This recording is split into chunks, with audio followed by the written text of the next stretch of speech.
শুভ সকাল বন্ধুরা, আশা করি তোমরা সকলেই ভালো আছো, সুস্থ আছো। তো চলো, আমিও ভালো আছি। আজ হলো রবিবার সকালে তো দুজন একসাথে বসে চা খাই। ঠিক সেই মতো চা বিস্কিট একদম সাজিয়ে নিয়ে বসে বসে চা বিস্কিটটা খেয়ে নিলাম। আর পরে কাজ কিভাবে করব সেটাও ভেবে নিলাম। তো চলো, প্রথম কাজই হলো বেড কভারটা চেঞ্জ করে ঘরটাকে গুছিয়ে নেওয়া। তো আজকে না সকালবেলায় একটু কি বলবো, ফাঁকিবাজি টিফিন বানাবো, সেই জন্যে তাড়াতাড়ি আগে বিছানাটা গোছাতে চলে আসলাম। আর টিফিন বানাতে যা যা লাগবে সেগুলো সব আমি রেডি করে রেখেই ঘরের দিকে চলে এসেছি। তো চলো, বেড কভার, বালিশের কভার সব কিছু সুন্দর করে চেঞ্জ করে বিছানাটা গুছিয়ে নিলাম, কারণ এইদিকে আর আসবো না, এবার সোজা চলে যাব রান্নাঘরে। তো চলো, এই দেখো বন্ধুরা, আজকে বানাচ্ছি কি বলো তো, শর্টকাটে ডালিয়ার খিচুড়ি। তো সকালে উঠে দেখলাম এক পশলা বৃষ্টি হয়েছে, তো ভাবলাম ঠিক আছে চলো, ওয়েদারটা ভালো আছে। আর গত দুটো সানডেতেই কিন্তু নানান রকম পরোটা খাওয়া হয়েছে, তো সেই জন্য ভাবলাম আজকে ডালিয়ার খিচুড়ি বানাবো। আর আমি ডালিয়ার খিচুড়ি বানালে কিন্তু প্রেশার কুকারে আগে তেল গরম করে একটু ফোড়ন দিয়ে নিই, তারপর সবজি, ডালিয়া, ধুয়ে রাখা ডাল আর ডালিয়াটা একসাথে দিয়ে একটু কষিয়ে নিই। তারপর একটু ফুট ধরে গেলে ধনেপাতা কুচিটা ছড়িয়ে তারপর কিন্তু আমি ঢাকনাটা বন্ধ করি। এতে কিন্তু স্বাদটাও ভালো আসে আর খেতেও কিন্তু একদম গোবিন্দভোগ চালের খিচুড়ির মতো লাগে। তো সাথে 3টে ডিম সিদ্ধ বসিয়ে দিয়েছি। এটাই হচ্ছে আজকে সকালের টিফিন। আর গতকাল যেহেতু শনিবার ছিল, তো শনিবার নানান রকম সবজি হাজব্যান্ড মার্কেট করে, তো সপ্তাহে 2 দিন করে, যেহেতু অনেক দূর থেকে নিয়ে আসতে হয়।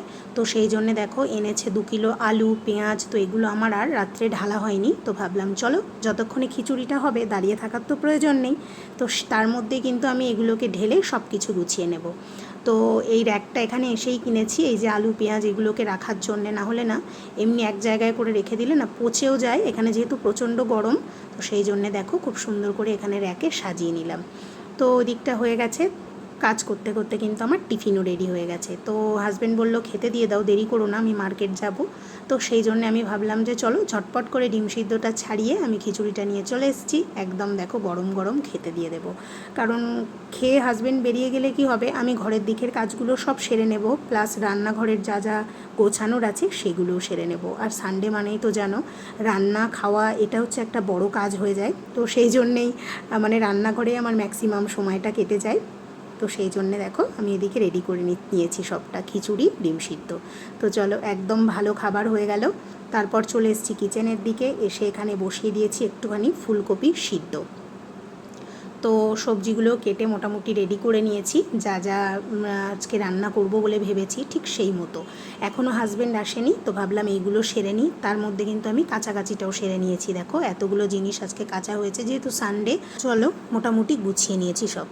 বন্ধুরা দেখো, গরমে নাজেহাল অবস্থা দেখছো, পুরো যা তা অবস্থা। এখানে কোনো বৃষ্টি তো নেই, বাইরে পুরো রৌদ্র। তো চলো, বাজার এসে গেছে, আর আজকে একটু অন্যরকম দেখাই, চলো কি কি রান্না করছি। দেখো বন্ধুরা, বলতে বলতে হাজব্যান্ড এসে গেছে, তারপর বাজার এসে গেছে। চলো বাজারটা দেখিয়ে দিই। ধুয়ে সব রেডি করে নিয়েছি। এখানে চিকেন, আর এনেছে হচ্ছে তোমার এদিকে রুই মাছ পেয়েছে।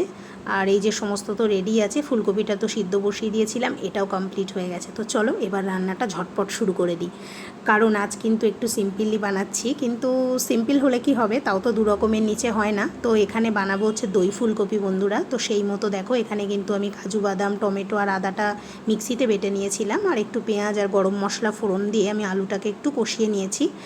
আর আলুটা একটু গলেও গেছে, আর শুকনো মশলাগুলো দিয়ে দিলাম। ওই শুকনো মশলা বলতে তোমার ধনের গুঁড়ো, জিরের গুঁড়ো, এইগুলোই। তো আমার তো এক রকমে হয় না। তো বন্ধুরা, আজকে যেটা বানাবো তার সাথে তো মেয়ে তো চিকেন খায় না, তো মেয়ের জন্যেই বলতে পারো একটু দই ফুলকপি বানাচ্ছি, একটু ভালো করে আর কি। তো ফুলকপিটা সিদ্ধ করা ছিল বলে কিন্তু পরে দিলাম। এবার একটু ভালো করে কষিয়ে নেব, আর বিশেষ কোনো কাজ নেই। তো বন্ধুরা, তোমরা যারা আমার ভিডিওটা দেখছো, অবশ্যই ভালো লাগলে কিন্তু একটু সাবস্ক্রাইব করে পাশে থাকবে, আর অবশ্যই একটু শেয়ার করে দেবে আমার ভিডিওটা।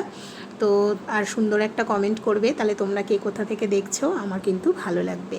তো চলো বন্ধুরা, এই দেখো ভালো করে কষিয়ে নিয়েছি, আর ওদিকে কিন্তু আমি একটু গরম জল বসিয়ে দিয়েছি। কিন্তু এইসব তরকারিতে দেখবে দইটা কিন্তু আমি ফেটিয়ে দিয়ে দিয়েছিলাম, সেটা দেখানো হয়নি।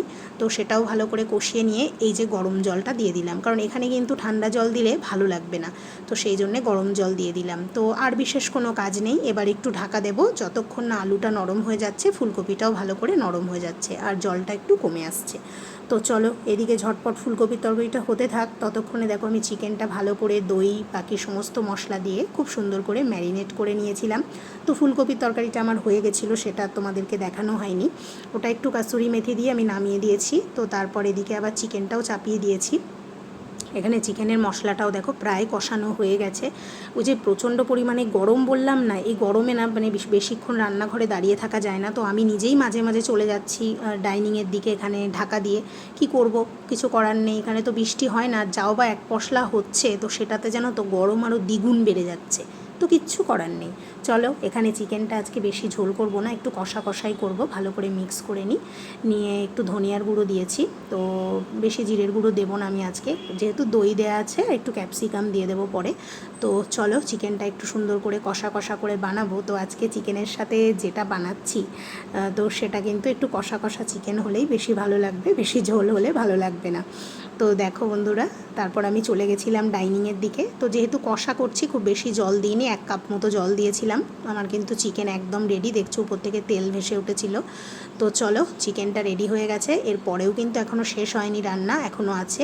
এই দেখো বন্ধুরা, আজকে একটু বড় হাঁড়ি করে ভাত বসিয়েছি, কারণ বাসমতি রাইস তো একটু বেশি জলে না ফোটালে গায়ে গায়ে লেগে যায়। তো আজকে হবে পোলাও। তো হবে হচ্ছে পিস পোলাও। এখানে কিন্তু ফুলকপি আর মটরশুঁটি এত সুন্দর ফ্রেশ পাওয়া যায়, মনে হয় না যেন শীতকালের তুমি পাচ্ছ জিনিসগুলো। তো সেই মতোই দেখো ভাতটা বসিয়ে দিয়েছি, আর ঠিক ভাত 50% হয়ে গেলে কড়াইশুঁটিগুলোও দিয়ে দিয়েছি, যাতে ওর সঙ্গেই সিদ্ধ হয়ে যায়। তো আর কিছুই নয়, ঝরঝরে ভাত করার পর একটু কড়াইতে দিয়ে এটাকে সুন্দর করে নানান রকম আর কি ঘি, গরম মশলা এগুলোর মধ্যে একটুখানি মিক্স করে নিলেই হয়ে যায়। তো চলো পোলাও কিন্তু আমার হয়ে গেছে, গ্যাস বন্ধ করে দিয়েছি। এইভাবে দমে এখন রেখে দেব যতক্ষণ খাওয়া না হচ্ছে।